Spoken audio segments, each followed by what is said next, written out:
Hi,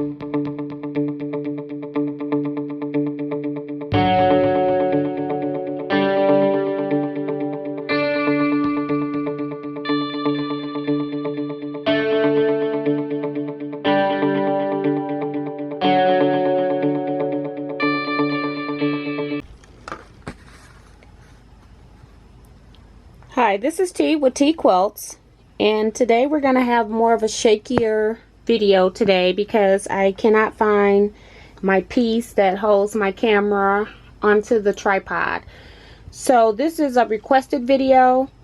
I was showing in a previous video where I had this tape measure on my Longarm machine and I was using it as I was quilting something, and a viewer wanted to know how do I use this, especially with using it when doing panto on the other side of the machine. So I just want to do a quick video for that. The name of this centering tape is actually from Colonial, called Longarm centering tape.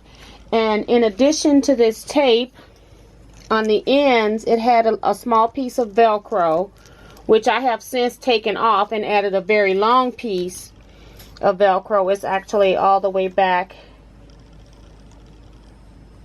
from my 59-inch mark to the end, because they only gave about 3 or 4 inches of Velcro, and that wasn't enough for my Longarm machine.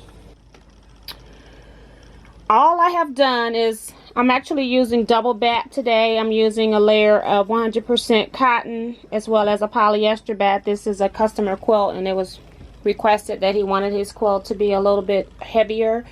So I'm adding in 2 bats. It's also going to be heavier because it's jersey quilts, and so the fabric itself is a little heavier. So I didn't think I needed 2 layers of cotton. But back to this measuring tape. I do not recommend buying this measuring tape. I bought this at Amazon.com, which was the cheapest place I could find to buy it. And for what it's worth, these little things on the end did not stay in place when I was actually quilting. They did include these binder clips, and so that's what I actually use. I don't even use the little end clips. So with that being the case, you can use any long measuring tape that will fit your Longarm system. So there are a lot more cheaper tapes, and I do have one somewhere, but I'm not sure where it's at since I don't use it anymore. So don't buy this tape. Just buy any Longarm tape that's at least 10 to 14 feet, whatever the size of your Longarm machine is.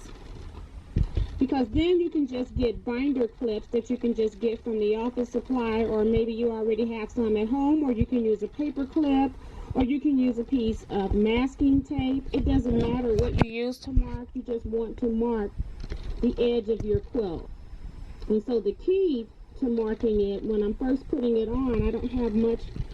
I have my quilt more close to me when I first based it on. Number one, I don't have to reach all the way back to the rail that far to just baste my top down. And number two is that when I put my markers on, I want these 2 mark lines to equal the width of my quilt. So I don't worry about the center being in the center of my quilt. I just want to make sure that when I mark my 2 places, that my 2 places are at the quarter mark. That my 2 places are at the size, the width of my quilt. And then as I roll my quilt, as I'm stitching, I make sure that I come back and keep this edge along the edge of my mark.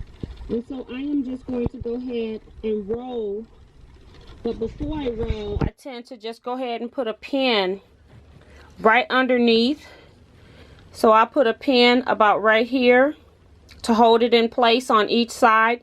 Then I'll roll all the way up to the top. So that pin's kind of holding the spot, and then I mark another pin.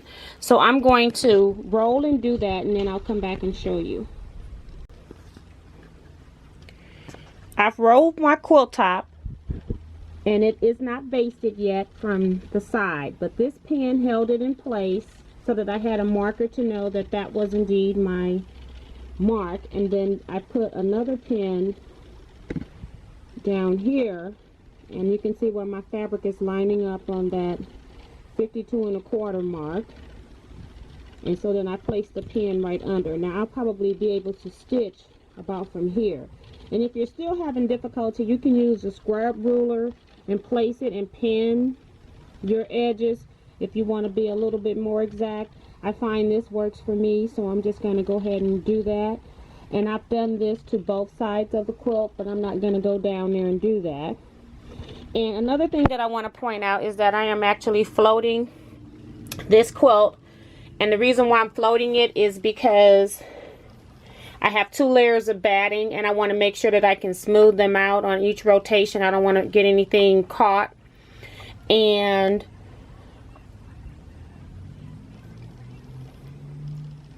then when I get this part completed, then I'll use my Harbor Freight magnets, and then I will set these onto my frame for my tension so that they don't move. So that's 2 of them. That's 3. And I'll need 1 more for a total of 5.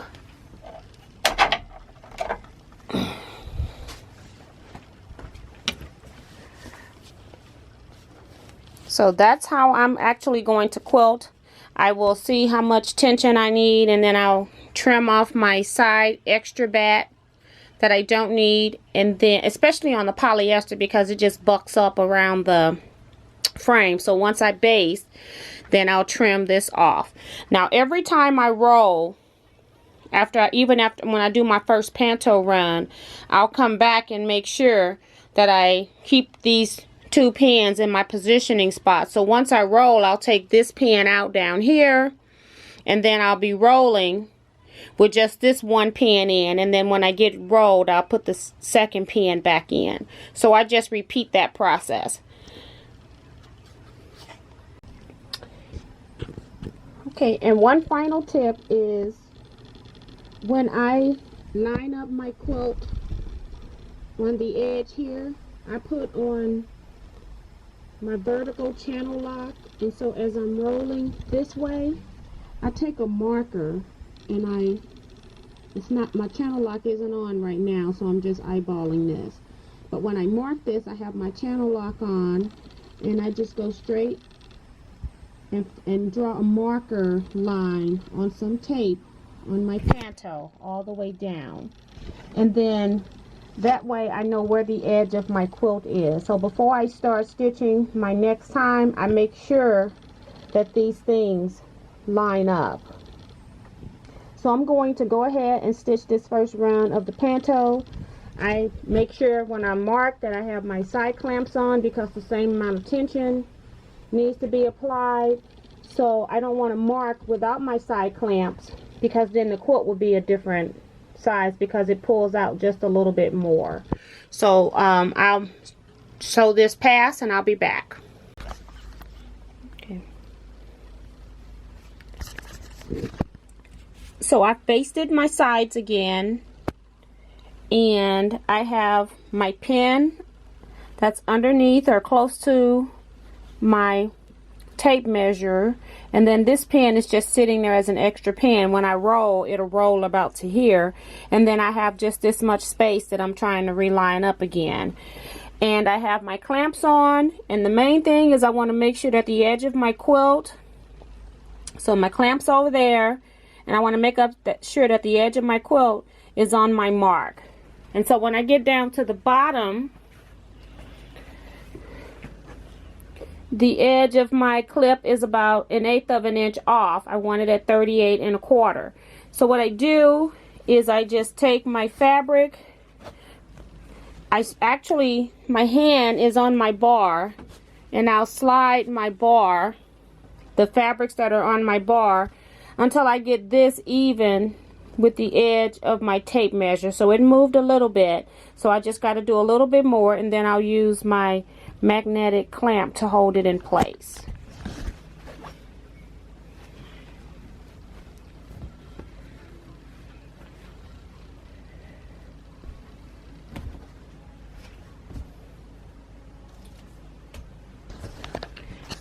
just had to sit the camera down to do that. I had to sit the camera down to do that.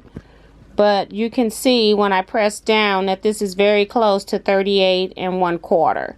So now I am ready to stitch my next round. So I hope this video has answered your questions about how to use the tape measure to keep your quilt square. And again, if you need to use a square ruler along your sides or a long ruler, then you can do that as well.